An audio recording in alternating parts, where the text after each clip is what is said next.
Hey everyone, and welcome to another deep dive with us. Today we're going to be looking at social media, Okay. its impact on communication, and some of the deeper questions it raises, Right. about how we connect with each other. Yeah. Um, you might be listening because you're preparing for the IELTS exam, Mm-hmm. or maybe you're just fascinated by this, Oh, yeah. this digital world that we live Yeah. in. Whatever your reason, I think this is going to be a fun one. Yeah, definitely. To help us navigate this complex landscape. Right. I've got an expert here with me Yeah. who understands both the art of communication and the ever-changing world of the web.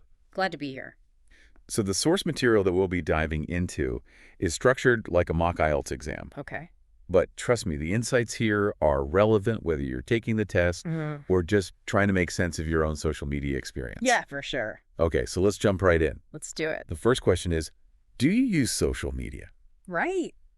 I mean, it seems like almost everyone does these days. Yeah. These days, it's pretty hard to avoid. But the sample answers we have here highlight that it's not just about a yes or a no. Mm-hmm. It's about the why. Right. The why. Why do you use social media? So that's where it gets interesting. Right. One of the answers mentions using platforms like Instagram and Twitter to keep up with friends and trends, Yeah. which is a pretty common reason. Yeah, for sure. But then another answer takes it a step further and talks about using Instagram specifically for visual inspiration, Oh, interesting. like finding amazing photography and design ideas while using LinkedIn for professional networking and exploring career opportunities. That's such a good point. Yeah, It's not just about being on social media, right. but being intentional with how you use different platforms to achieve different goals. Exact. It's like having a toolbox full of different digital tools. Yeah, you can pick and choose the right one for the job. And that brings us perfectly to the next question. Yeah. What is your favorite social media platform and why? I'm guessing the answers go beyond just saying Facebook because it's cool. Yeah, you guessed right. Okay. The higher scoring answers delve deeper into the how and the why, providing specific reasons for their preference. Okay. One answer highlights LinkedIn and how it's become a valuable tool for connecting with people in their field, staying updated on industry trends, and even spotting potential job openings. So it's not just about mindless scrolling, Right. but about strategically using these platforms for professional growth. Yeah. That makes a lot of sense, especially in today's competitive job market. Yeah, it's a prime example of how social media can be leveraged for career advancement, which wasn't even a concept a decade or two ago. Right. And the answer goes on to compare LinkedIn to other platforms, Okay. emphasizing its focus on professional development, which aligns with the individual's goals. Yeah, I'm starting to see a theme here. Okay. It's all about being mindful and intentional with your social media use. Yeah, definitely. Okay. Let's move on to a question that tackles the big picture. Do you think social media has changed the way we communicate? Mm-hmm. It seems obvious that it has, It seems like it. but how would you answer this in a way that shows you've really thought about it? Well, it's important to go beyond a simple yes Right. and provide nuanced examples and even some contrasting viewpoints. Okay. One of the answers we have here does a great job of this. Right. It talks about the speed and convenience of social media, Uh-huh. being able to send instant messages, share photos and videos, Yeah. and have group chats in real time. Mm-hmm. These are all things that were unimaginable just a few decades ago. I know it's true. Yeah. I remember having to wait days for letters to arrive or trying to coordinate schedules for phone calls. Right. It's amazing how much faster and easier communication has become. It really is. Yeah. It's been a revolutionary shift, no doubt. Yeah. But this answer also acknowledges a potential downside to all this instant communication, Okay. that it might be impacting the quality of our face-to-face interactions. That's a really interesting point. You see it all the time. Yeah. People glued to their phones at social gatherings instead of actually talking to each other. Right.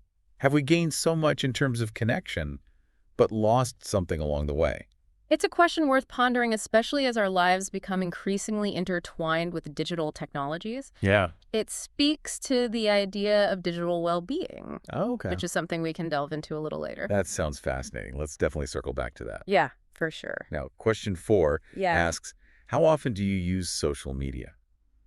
Okay. I have a feeling a simple every day for an hour isn't going to cut it here. You're right. The best answers go beyond just stating the quantity of time spent and provide a more detailed picture of when and how that time is used. Okay. One answer mentions using social media daily, but specifically in the evenings after work as a way to unwind and connect with friends. It also mentions browsing Instagram for creative inspiration and catching up on news shared by friends on Facebook, and occasionally using LinkedIn for professional networking. It's like the difference between saying, I ate dinner, Mm-hmm. and describing the delicious meal you had, Mm-hmm. the atmosphere of the restaurant, Yeah. and the company you enjoyed. The details make it come alive. Exactly. It's about painting a richer picture and demonstrating a more sophisticated understanding of the role social media plays in your life. Okay, on to the final question in this set. All right.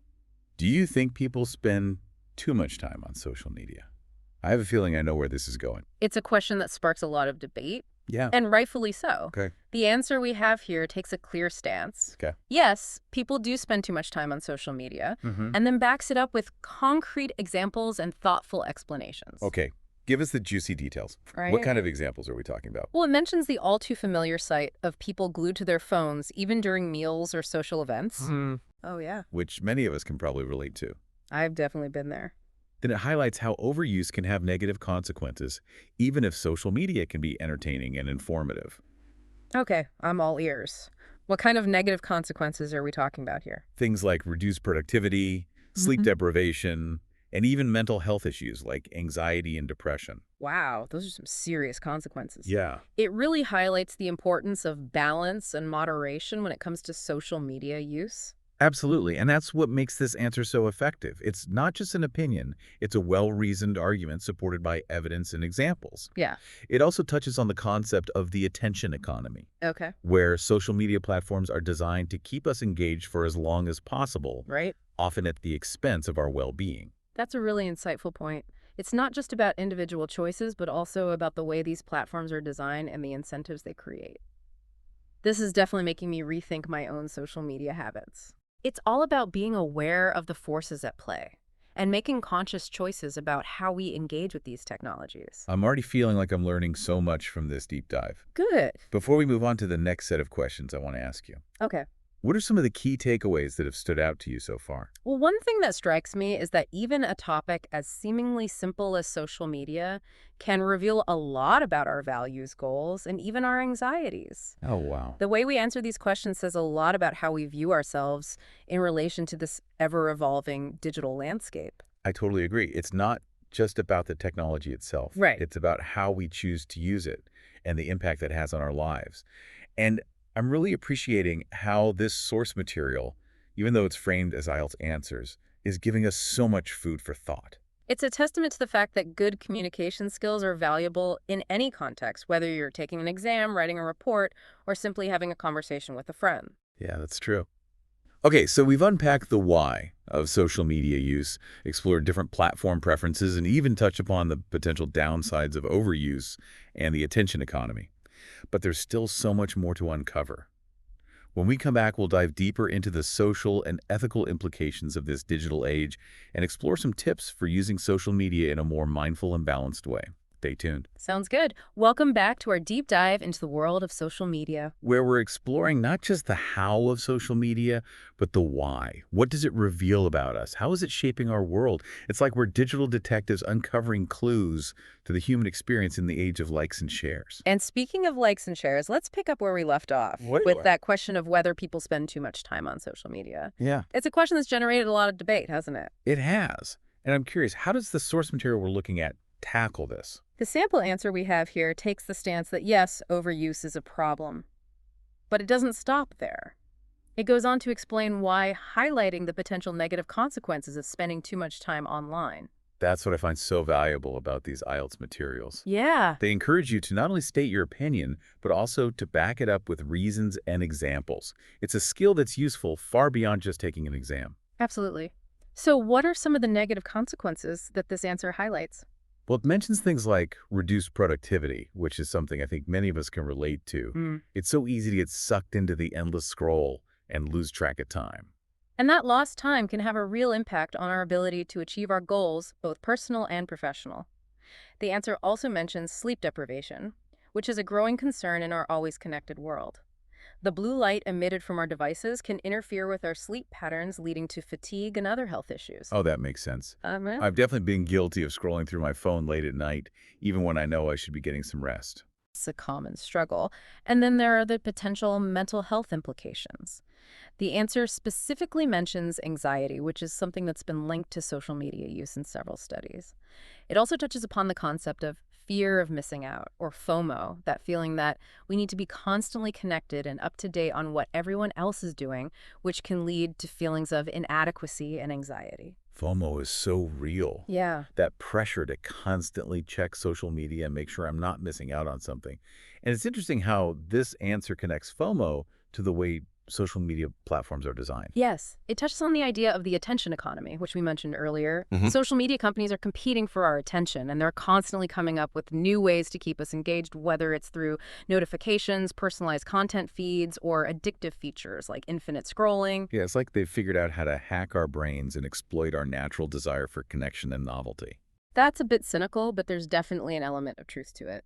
And it's important to be aware of these tactics so that we can make more conscious choices about how we use these platforms. So it's not just about individual responsibility, but also about understanding the broader systems and incentives at play.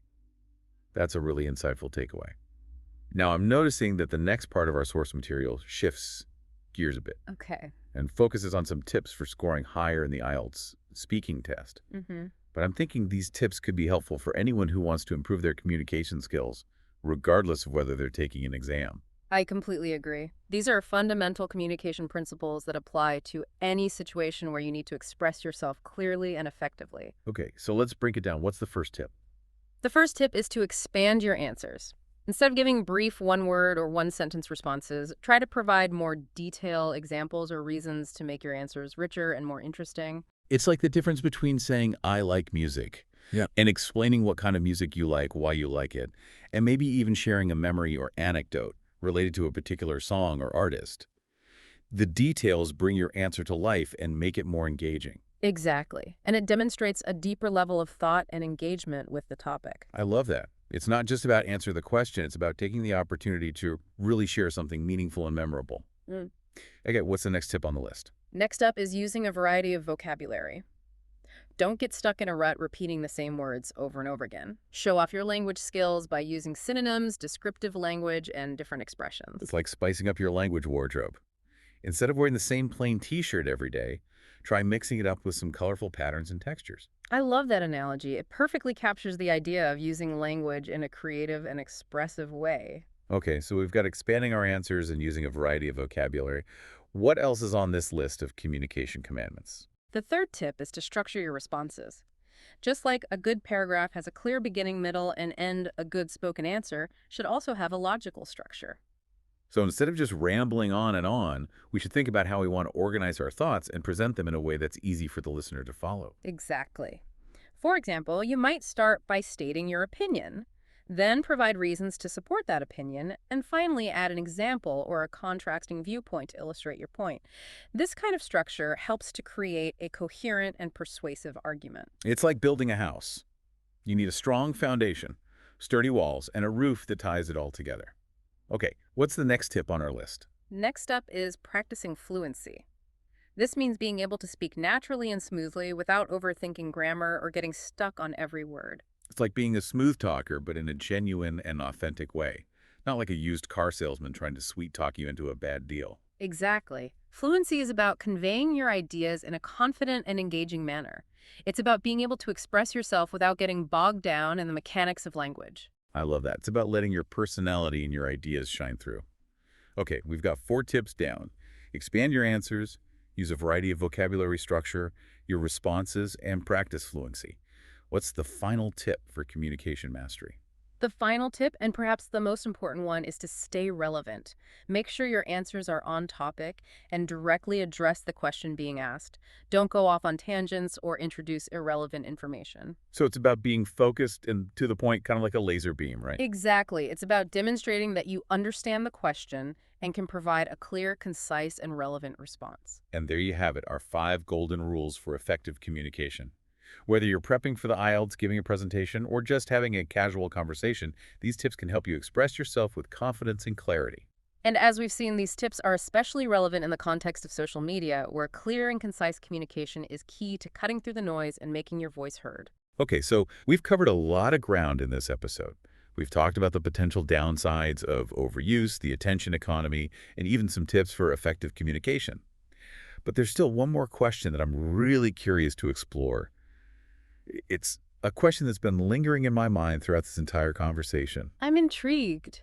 What's the question that's got you so captivated? Well, we've been analyzing social media from a somewhat critical perspective, Right? pointing out the potential pitfalls and downsides. Mm. But I'm wondering, is there another side to this story? Are there ways in which social media can be used for good?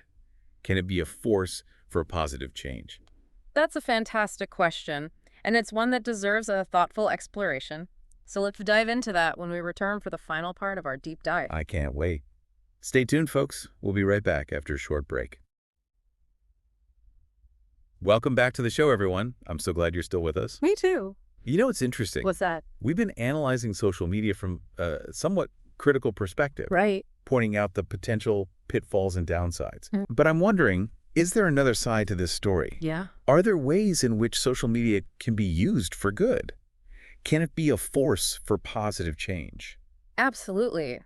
I think, in fact, I would argue that social media has become an essential tool for social change and activism in many ways. Okay. You know, it allows people to connect with like-minded individuals, Yep. organize protests, and spread awareness about important issues in a way that was never possible before. That's true. I'm thinking of movements like Black Lives Matter, Right. Me too. Yeah, great examples. which gained incredible momentum through social media. Yeah, for sure. It gave a voice to those who might not have otherwise been heard and created a platform for collective action. Exactly. Social media can be incredibly powerful for mobilizing people around shared causes and creating a sense of solidarity. Hmm. It can also be a valuable tool for disseminating information and breaking down geographical barriers. It's like having a global megaphone Right. that allows you to reach millions of people instantly. That's pretty incredible when you think about it. It is. And it's not just about large-scale movements either. Okay. Social media can also be used to foster community and support on a more personal level. Oh, You know, there are countless examples of online groups and forums where people connect over shared interests, experiences, and even health challenges. yeah, that's so true. Yeah, I've heard stories of people finding support groups for rare diseases right. or connecting with others who are going through similar life challenges. Mm-hmm. It creates a sense of belonging Yeah. and shared understanding that can be incredibly valuable. It speaks to the human need for connection and belonging, Right. which is something that social media can facilitate, Yeah. both on a large and small scale. So while we need to be mindful of the potential downsides of social media, Yeah, it's important to recognize its potential for good as well. for sure. It's a tool, and Yeah. like any tool, it can be used for both positive and negative purposes. Right. It's up to us to shape how it's used Uh, and to ensure that it's contributing to a better world. couldn't agree more. And that brings us back to that thought-provoking question we posed earlier. Yes. If you were designing the perfect social media platform, what features would it have? I love that question. If we could reimagine social media from the ground up, Right. how could we design it to encourage more meaningful connection, foster empathy, and promote positive social change? Well, one idea that comes to mind is creating platforms that prioritize quality over quantity Okay. instead of endless feeds designed to keep us scrolling. Yeah. What if we had platforms that curated content based on our interests and values, Mhm. or encourage deeper engagement through thoughtful discussions rather than superficial likes and shares? I love that. It's about shifting the focus from mindless consumption to mindful engagement. Exactly. We could also explore ways to design platforms that promote digital well-being Okay. by encouraging users to set healthy boundaries, Yeah. limit their screen time, All right. and be more mindful of their online interactions. And what about addressing issues like misinformation and online harassment? Could we design platforms that are better equipped to handle these challenges? Absolutely.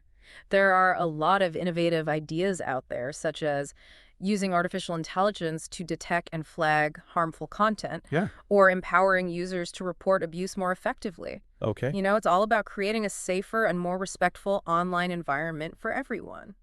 This has been so insightful. It makes me hopeful that we can harness the power of social media for good and create a digital world that's more connected, more compassionate, and more conducive to human flourishing. Yeah, I share that hope. I think it's an ongoing conversation Yeah. and one that requires collaboration between technologists, Yeah. policymakers, and everyday users like ourselves. Well, that's all the time we have for today. Greg, It's been a pleasure having you on. likewise. And thank you to everyone for listening. Thank you. We'll catch you next time for another deep dive.